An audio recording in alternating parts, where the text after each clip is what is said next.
So I have another drafting guide for you guys, this time for OB58. I skipped OB57 because there wasn't too much that was different. Shaolin became a better pick than Leanne, and Fernando was starting to fall off a bit, but that was pretty much it. With OB58 though, quite a few things are different. I'm also going to be doing this a little bit differently from last time.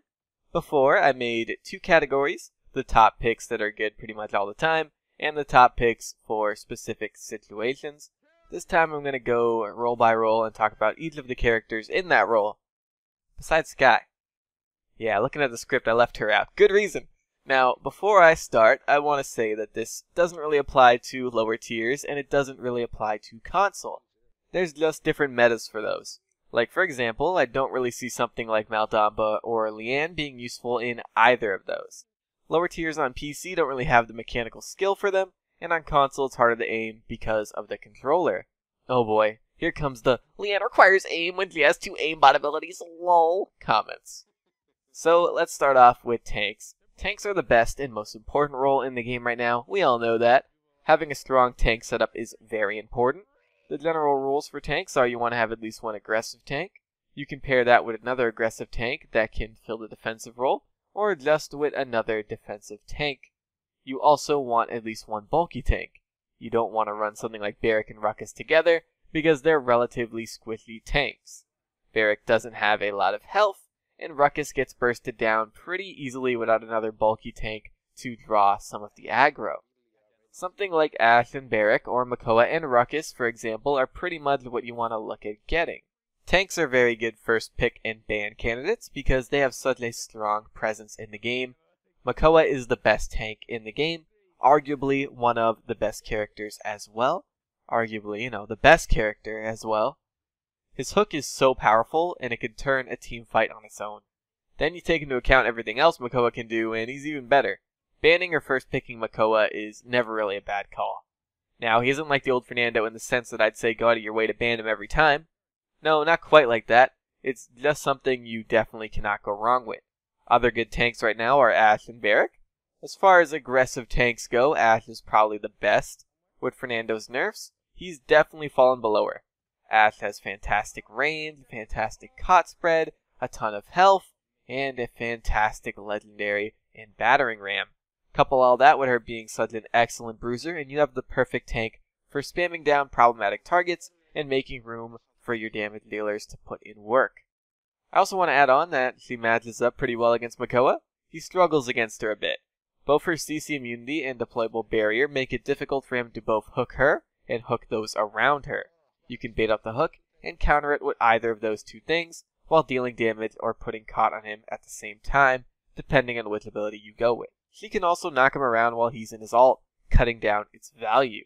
If the Makoa is running Leviathan, then he's safe from that, but if he's running Leviathan, then he's missing out on Pluck and Half Shell, which are better because you get their full value much more often. As for Barrack, he is very good at locking down the objective. Once he gets on it and he sets up, it is very difficult to take him down.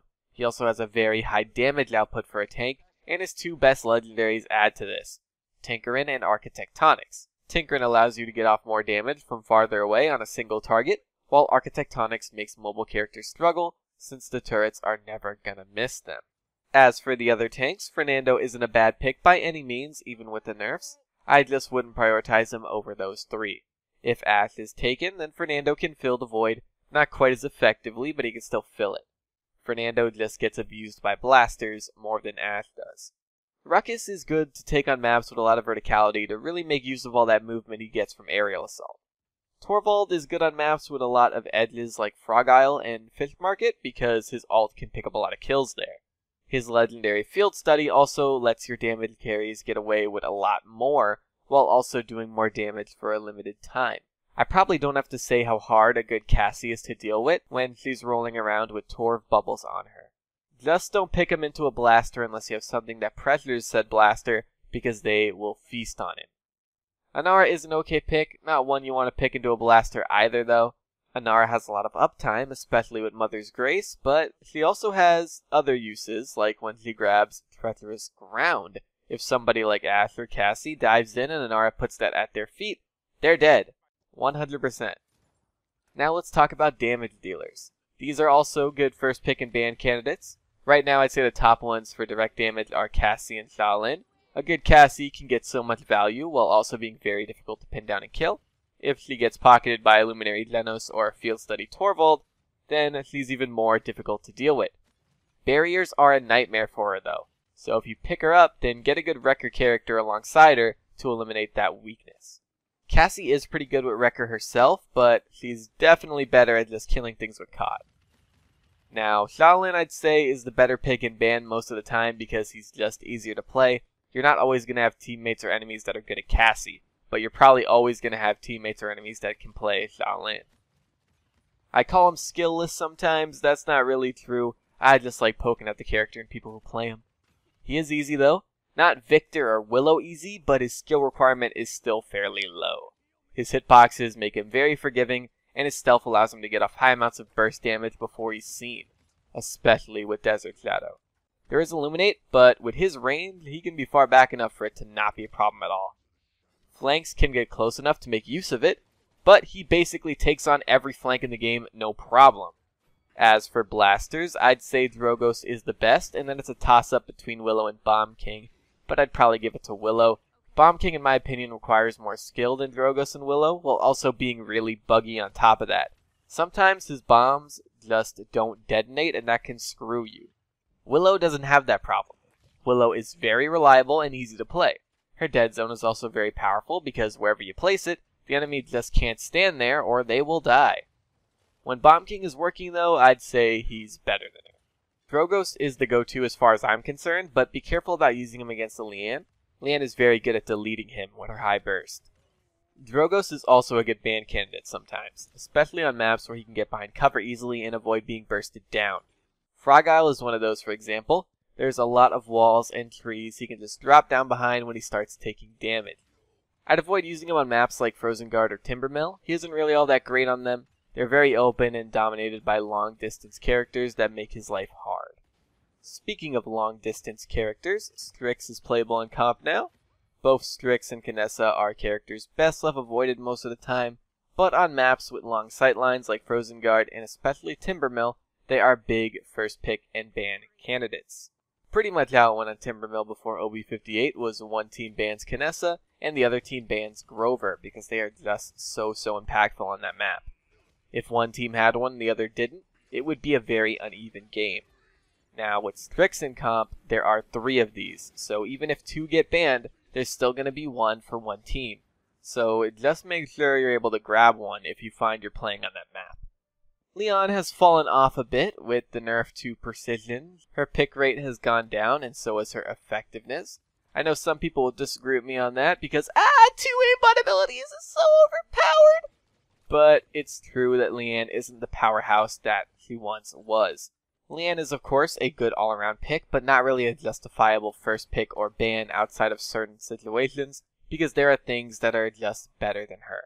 She can work in a lot of situations, but unlike some of the other damage dealers, she is very team dependent. You pretty much always have to rely on your team making room for you to have value. Leanne can't really dive in and just go off. That doesn't happen unless the enemy allows it. She's easy enough to deal with that she'll just die if she's out on her own. She doesn't have that leeway that characters like Cassie, Shaw, and Drogos has. She also struggles against Ashe and Fernando, especially Ashe. She is a nightmare for Leanne to deal with.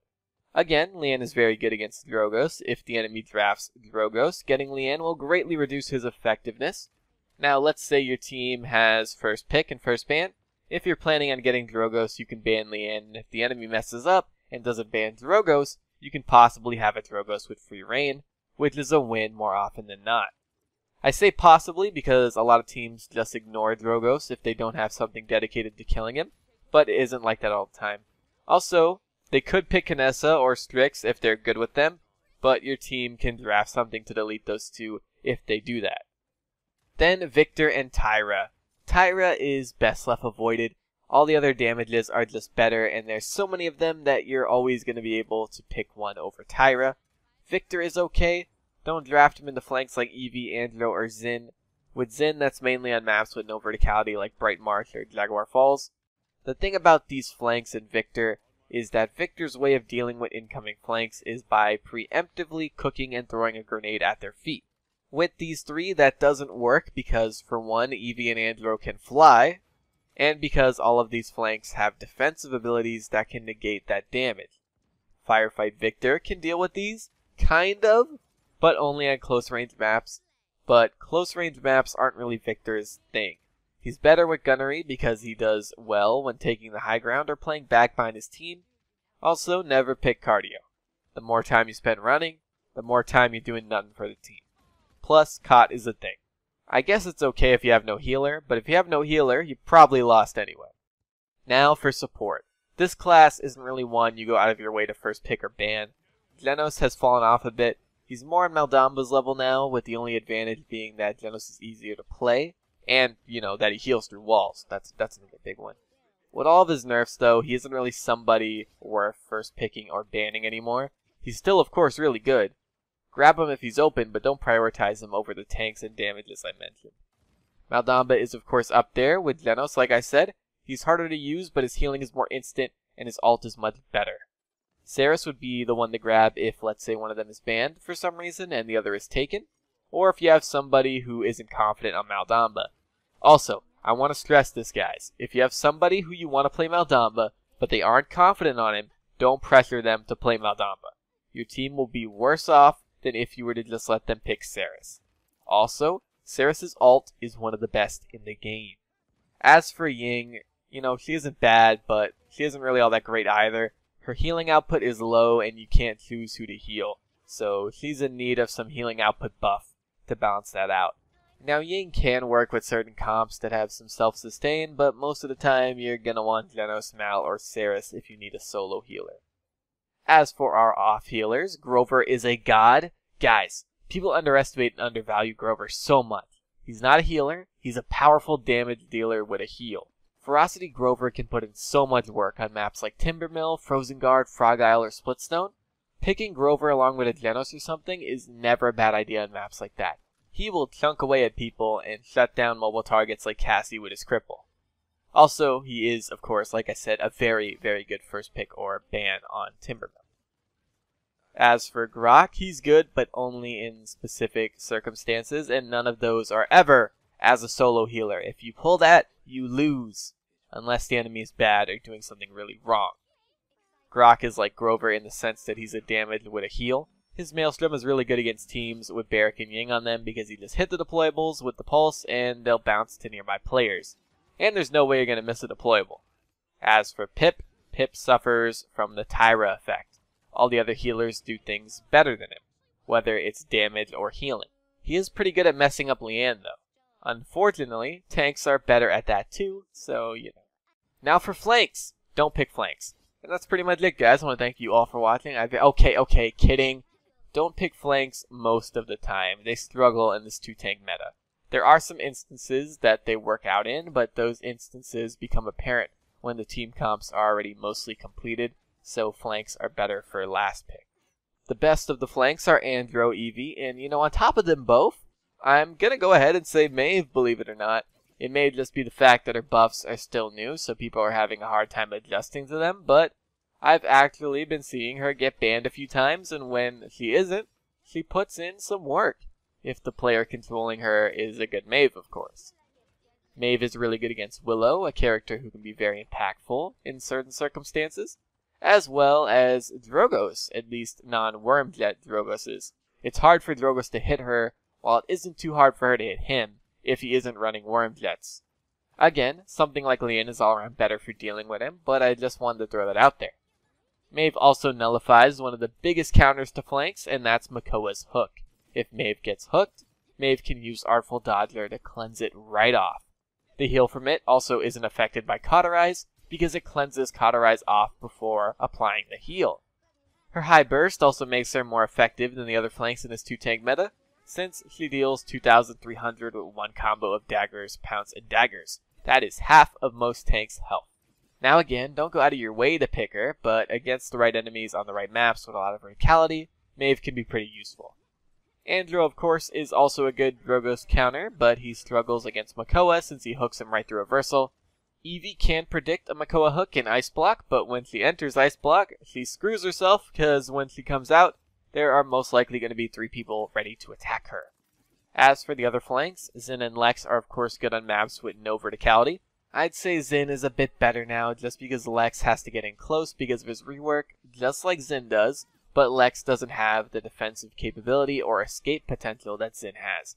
Xin has 3 abilities that can help him escape. It's gross. As for Buck, he's just easy to hit because he's so big. His sustain is pretty weak and so is his damage. He's pretty dependent on hitting that ensnare in order to do enough damage to kill somebody before they receive help. He's kind of like Pip and Tyra because other things can just do what he does better. I never thought I'd see the day where Maeve is better than Buck. Okay, that's it. Do you guys like this better, going over all the characters instead of just certain ones? Let me know. I'm always happy to get feedback so I can improve these videos for you guys. And that's pretty much it, guys. I want to thank you all for watching. I very much appreciate it. And I'm going to see you guys later. Bye! See